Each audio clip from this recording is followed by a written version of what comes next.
धमाकेदार धमासान मचा देने वाली सीरीज़ द रेलवे मैन मैंने देख ली है। और भाई क्या सीरीज़ है, क्या इन्होंने मिनी सीरीज़ बना दी है।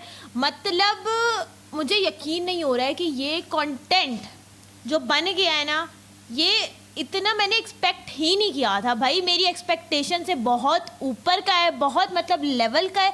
ऐसे ऐसे सीन्स हैं, ऐसी ऐसी चीज़ें दिखा दी हैं जो मैंने इंडिया सिनेमा या इंडिया OTT से मैंने कभी एक्सपेक्ट नहीं किया था कि ये इस लेवल पे जाके काम कर सकते हैं और इतना अच्छा काम कर सकते हैं यार। ना कोई गंद है, ना कोई बिला वजह की सॉफ्ट बॉन्ड है, ना कोई बिला वजह के एक्शन सीन है, इतना रियलिटी बेस्ड।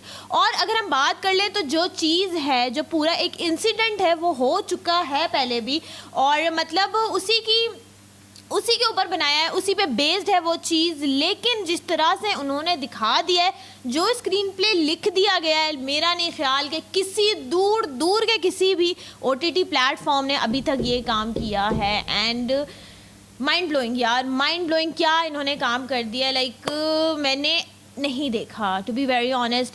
इवन मैंने बहुत सारे हॉलीवुड के सीजन्स देखे हैं, नेटफ्लिक्स पे मैंने बहुत कंटेंट कंज्यूम किया है, बट अमेजॉन प्राइम का जो द रेलवे मैन है, it's one of the best thing I ever watched. Oh my God.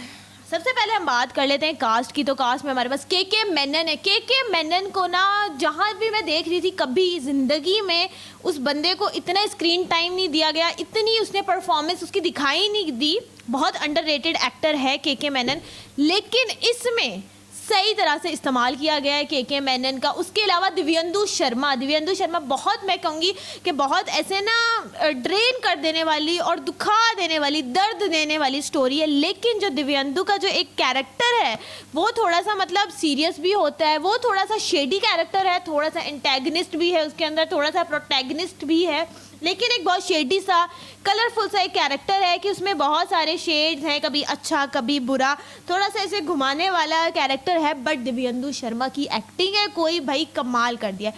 उसके अलावा बात कर ले Maddy is like one of the finest actor जो हमारे पास थे, बट अभी उनकी परफॉर्मेंस, मैं कह रही हूँ कि परफॉर्मेंस बहुत अच्छी है, बट उनको इंडस्ट्री इतना ज़्यादा यूटिलाइज नहीं कर रही है, उनको दिखा नहीं रही है on screen. And I don't know why, may be कि उनकी स्टार पावर उतनी नहीं रही सिनेमा के लिए, बट OTT प्लेटफॉर्म पे मदन ने जो एक्टिंग कर दी है, मुझे लग रहा है कि दोबारा से सिनेमा में जाने वाले हैं। इसके अलावा छोटा सा पार्ट जूही चावला का भी है। मतलब मैंने एक्सपेक्ट नहीं किया था कि इतना इम्पैक्टफुल वो कैरेक्टर हो सकता है जूही चावला का, लेकिन वो कैरेक्टर जो है वो बहुत नज़ाकत से लिखा गया और उसकी जो पूरी एक, यानी कि वो जिस तरह से स्टोरी को जोड़ा है वो एक अलग चीज़ है।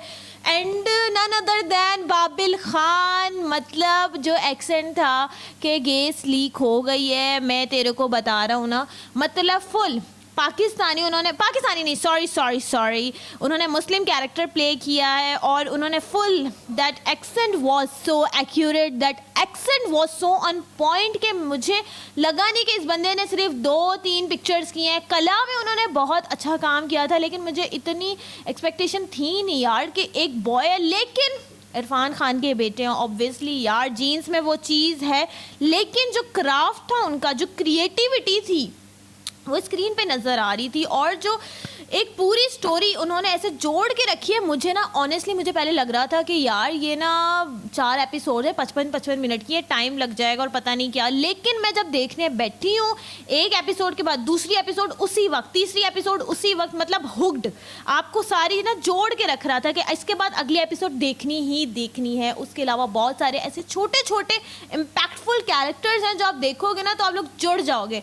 यानी कि एक सीन था जिसमें 2 बच्चे बैठे होते हैं, 2 भाई होते हैं, एक भाई जो होता है वो बैठा हुआ होता है, वो मांग रहा होता है, और एक भाई गाने गा रहा होता है। तो उसकी जो मैं कहती हूँ कि जो इंटेंसिटी थी ना उस सीन की, कि वो गाने गा रहा होता है और दिव्यंदु आता है, दिव्यंदु कहता है कि तुम मांग क्यों रहे हो, तुम मांगो नहीं बल्कि तुम छीनो।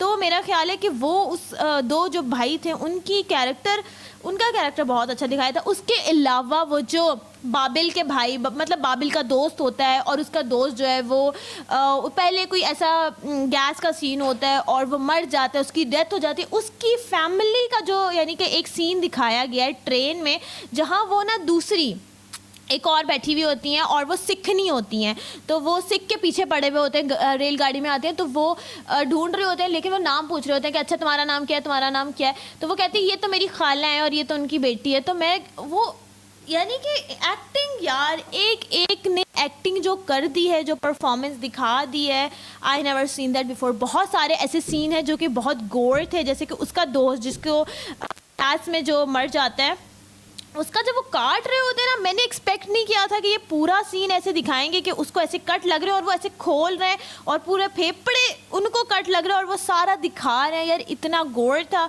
लेकिन इन्होंने बहुत अच्छी तरह फिल्माया है। उसके अलावा कुछ एक दो सीन तो ऐसे थे यार, मैं थी कि यार ये क्या दिखा दिया है, इतने लेवल पे जाके उन्होंने इंटेंस कर दिया था ना माहौल, के मैं थोड़ी सी परेशान हो गई थी। एक सीन था कि एक औरत ना अपने बच्चे को दूध पिला रही होती है और वो दूध पिलाते पिलाते उसको उसके मुंह से झाग निकल रहा होता है। मतलब वो जो गैस थी, सबसे पहले तो उन्होंने पहली एपिसोड में ही बता दिया था कि ये एक लिक्विड डायनामाइट है, टीएनटी है, कितना हार्मफुल है, कितना ख़तरनाक है, और भोपाल जो है, भोपाल को इससे कितना ख़तरा है। But at the same time बहुत सारी ऐसी चीज़ें उन्होंने आगे पीछे लेके चले। पहले की स्टोरी आ रही थी और फिर बाद की स्टोरी आ रही थी, बहुत अच्छी तरह से जोड़ के रखा है पूरी स्टोरी को।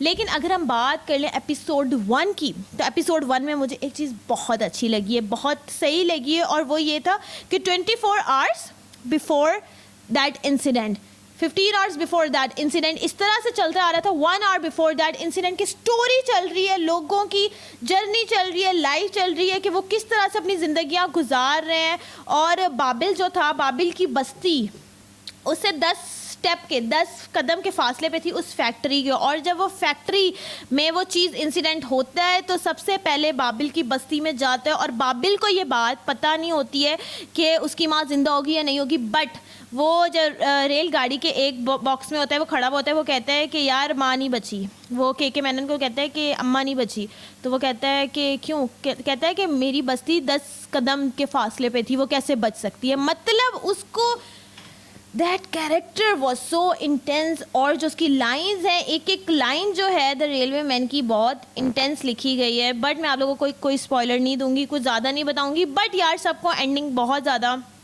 हद तक पता है कि क्या होना है, कितनी इंटेंसिटी पे उन्होंने जाके बनाया है सीज़न।